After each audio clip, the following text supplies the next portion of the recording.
નમસ્કાર મિત્રો આજની વિડીયોમાં વાત થશે વરસાદની મોટી આગાહી. વરસાદની આગાહીની જાણકારી આપીએ એ પહેલાં જણાવીએ કે કાલે તારીખ 5 જૂન 2025ના રોજ ઉત્તર ગુજરાતના રાધનપુરથી 37 કિલોમીટર દૂર એસ્ટ સાઉથ એસ્ટમાં 2.9ની તીવ્રતાનો એક મધ્યમ સ્તરનો ભૂકંપનો આંચકો નોંધાઈ ગયો છે. મિત્રો મહત્વનું છે કે ગત 2-3 દિવસમાં પાકિસ્તાનમાં પણ જોરદાર ભૂકંપના આંચકા આવી રહ્યા છે અને હવે જ્યારે પાકિસ્તાન એ આપણો પાડોશી દેશ છે ત્યારે ભૂકંપે અત્યારે ચિંતા પણ વધારી દીધી છે. મિત્રો અન્ય મહત્વના સમાચારની વાત કરીએ તો વરસાદની મોટી આગાહી. 14 જૂનથી દક્ષિણ ગુજરાતમાં ચોમાસું આવવાની શક્યતા છે તેઓ અંબાલાલ પટેલે જણાવ્યું છે. હવામાન નિષ્ણાત અંબાલાલ પટેલે જણાવ્યું છે કે દેશના ઉત્તર ભાગમાં આવેલા પશ્ચિમ વિક્ષોભને લીધે હવામાનમાં પલટો આવશે. ઉત્તર પૂર્વ ભાગમાં લગભગ 70થી 90 કિલોમીટર પ્રતિ કલાકની ઝડપે પવન ફૂંકાઈ શકે છે. કોઈક ભાગમાં 20થી 100 મિલીમીટર જેટલો વરસાદ થઈ શકે છે. આ પશ્ચિમી વિક્ષોભની અસર ગુજરાતમાં ઉત્તર ગુજરાત અને પૂર્વ ગુજરાતના ભાગોમાં થઈ શકે છે. આગામી 10મી જૂનની આસપાસ એક સિસ્ટમ બનનારી છે.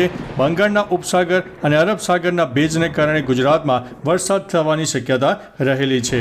ત્યારે મિત્રો બીજી તરફ વાત કરીએ તો હવામાન વિભાગે પણ આગામી 7 દિવસને લઈને આગાહી વ્યક્ત કરી છે. દક્ષિણ ગુજરાતના તમામ જિલ્લામાં મધ્યમ વરસાદની શક્યતા છે. અરબી સમુદ્રમાંથી આવતા ભેજના કારણે વરસાદની આગાહી કરવામાં આવી છે. ઉત્તર ગુજરાત અને ઉત્તર મધ્ય ગુજરાતના કેટલાક ભાગોમાં હળવા વરસાદની આગાહી કરવામાં આવી છે. તો અમદાવાદ અને આસપાસના વિસ્તારોમાં પણ હળવા વરસાદની શક્યતા છે. જ્યારે પવનની દિશા દક્ષિણ પશ્ચિમથી પશ્ચિમ તરફની રહેવાની છે. હવે મિત્રો તારીખ પ્રમાણે વરસાદની આગાહીની વાત કરીએ તો આજે તારીખ 6 જૂનના રોજ અમદાવાદ, ગાંધીનગર, અરવલ્લી, મહીસાગર, ખેડા, દાહોદ, વડોદરા, આણંદ, છોટાઉદેપુર, ભરૂચ, નર્મદા, સુરત, તાપી, નવસારી, ડાંગ, વલસાડ, દમણ, દાદરાનગર હવેલી, સુરેન્દ્રનગર, બોટાદ, રાજકોટ, જૂનાગઢ, અમરેલી, ભાવનગર, ગીર સોમનાથ અને દીવમાં છૂટાછવાયા સ્થળોએ ગાજવીજ સાથે હળવા મધ્યમ વરસાદની શક્યતા છે.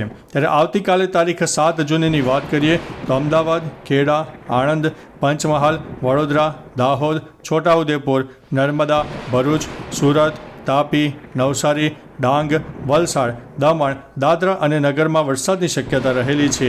આગામી તારીખ 8 જૂનની પણ વાત કરીએ તો અમરેલી, ભાવનગર, નર્મદા, સુરત, તાપી, નવસારી, ડાંગ, વલસાડ, દમણ, દાદરા નગર હવેલીમાં છૂટાછવાયા સ્થળોએ ગાજવીજ સાથે હળવાથી મધ્યમ વરસાદ થઈ શકે છે. ત્યારે મિત્રો 9 જૂનની વાત કરીએ તો 9 જૂનના રોજ પણ દક્ષિણ ગુજરાત અને સૌરાષ્ટ્રના કોઈ ભાગમાં વરસાદની શક્યતા છે. ત્યારે 10 જૂનની વાત કરીએ તો અમરેલી, ભાવનગર, તાપી, નવસારી, ડાંગ, વલસાડ, દમણ અને દાદરાનગર હવેલીમાં વરસાદ થઈ શકે છે. ત્યારે મિત્રો 11 જૂનની વાત કરીએ તો અમરેલી, ભાવનગર, તાપી, નવસારી, ડાંગ, વલસાડ, દમણ અને દાદરાનગર હવેલીમાં વરસાદ થઈ શકે છે.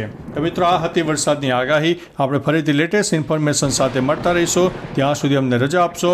નમસ્તે.